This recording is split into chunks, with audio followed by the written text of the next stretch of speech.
The puzzler had to do with a knife to the throat situation. I was running a game where I had a wizard with very low hit points. They were captured by a strong knight.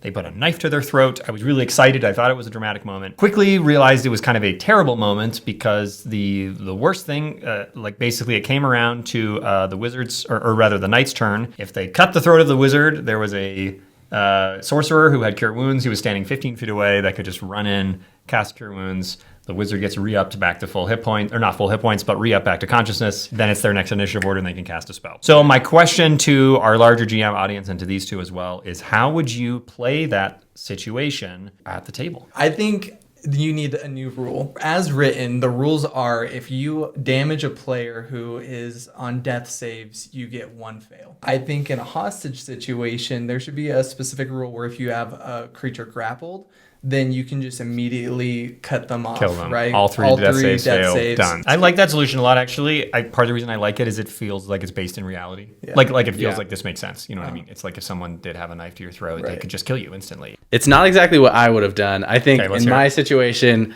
I think your solution is better, to be clear.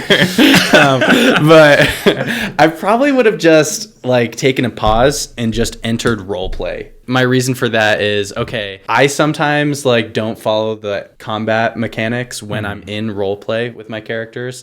And that's what I've typically done when somebody's like, okay, there's this guy sleeping here.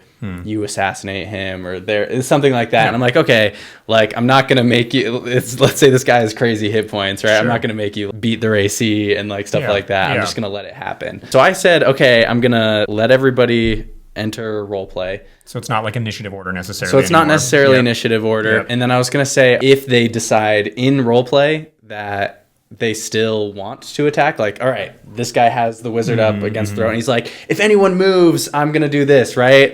Then they have okay, I can try and negotiate with them, I can try and do this, right? But if they decide, hey, I just want to go for it anyway, I'm probably going to just make it be everybody does one move at once kind of a thing. Right. And then we see how it all turns out. And then if possible, I would do it where nobody else really knows what the other person is doing, but it's all happening simultaneously. That's nice. That way, he can do his thing and then the turn's just over kind of a deal. That's nice.